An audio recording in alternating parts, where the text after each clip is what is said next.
extinction of fruits and vegetables in 80 years. Seeds represent the foundation of life.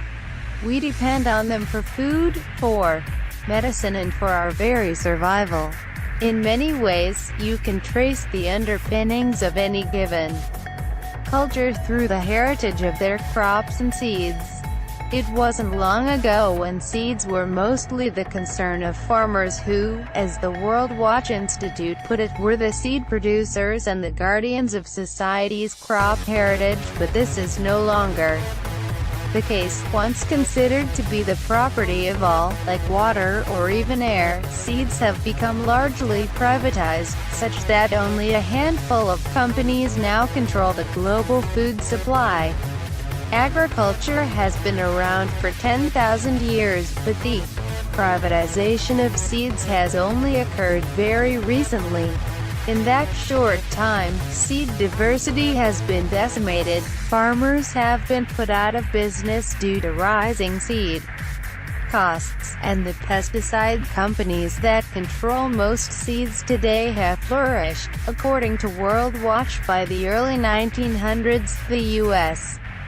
and Canadian governments began promoting the development of large export-oriented agriculture industries based on only a few crops and livestock species. To maximize uniformity and yields, seed breeding moved off the farm and into centralized, public research centers, such as U.S. and Brent universities. Variety development became commodity-oriented. Scientific advances in the 1970s and 80s heralded a new era in agriculture. To boost flat sales, Monsanto and other agrochemical companies ventured into genetic engineering and transformed themselves into the biotechnology industry. They bought out traditional seed companies, and engineered their herbicide-resistant genes into the newly acquired seed lines. It's been all downhill from there. 93% of seeds have been lost in the last 80 years if you were alive. In 1903, you would have been able to choose from more than 500 varieties of cabbage, 400 varieties of peas and tomatoes, and 285 varieties of cucumbers. 80 years later, in 1983, the varieties had dwindled sharply to just 28 varieties of cabbage, 25 varieties of peas, 79 for tomatoes, and just 16 varieties of cucumbers.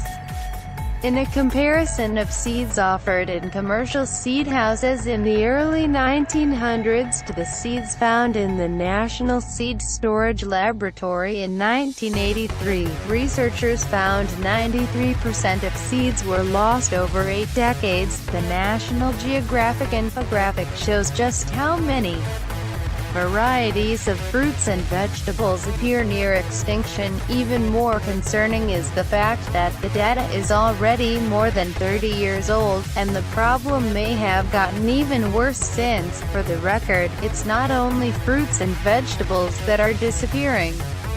The Millennium Seed Bank Partnership estimates that 60,000 to 100,000 plant species are in danger of extinction.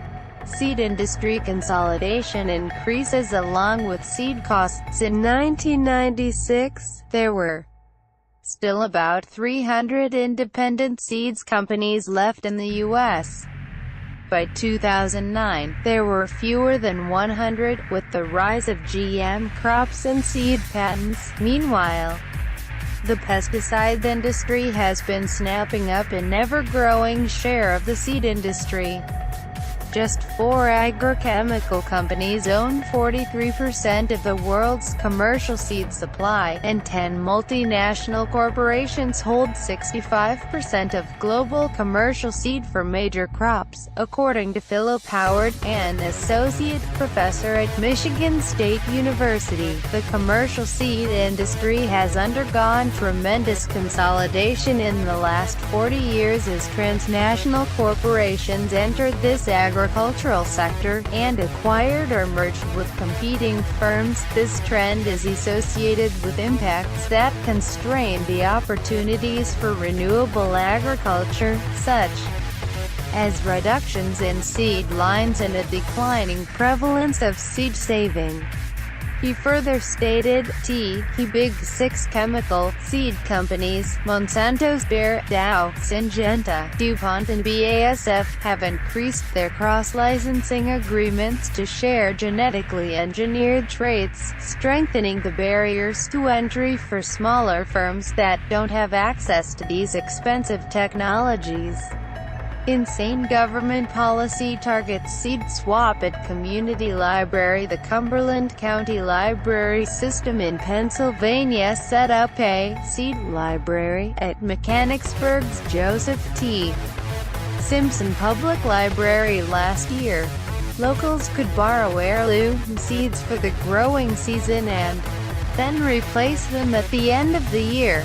The library thought the system would encourage residents to learn more about growing their own food and acquiring self-sufficiency skills. All was well in the community, until the U.S. Department of Agriculture, USDA, sent a letter telling them they were violating the 2004 Seed Act, which regulates the selling of seeds.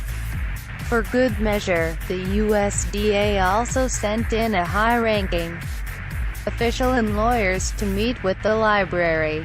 As Global Research reported, the USDA was only doing their job, stopping possible agri-terrorism at the hands of community residents planting heirloom tomatoes.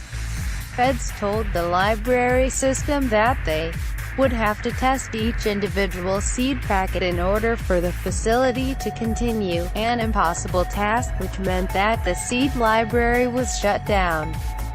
Cumberland County Library System Executive Director Janelle Dare was told that the USDA would continue to crack down on seed libraries that have established themselves in the state. Cumberland County Commissioner Barbara Cross applauded the USDA's decision, warning that allowing residents to borrow seeds could have led to acts of agri-terrorism, while the USDA is busy cracking down on local seed libraries in the name of preventing cross-pollination. Many accuse the federal agency of being completely in the pocket of biotech giant Monsanto, which itself has been responsible for cross-pollinating farmers' crops with genetically modified seeds on an industrial scale.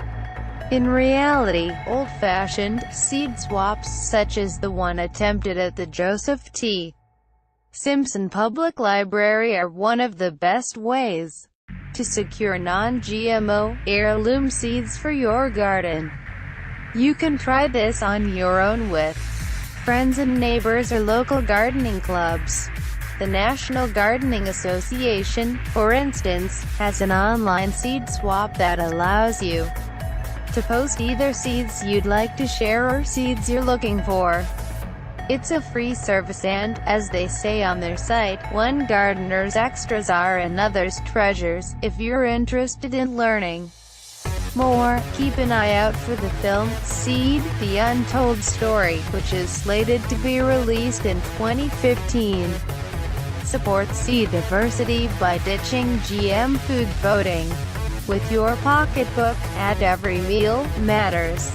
It makes a huge difference and can help to protect the future integrity of our food supply.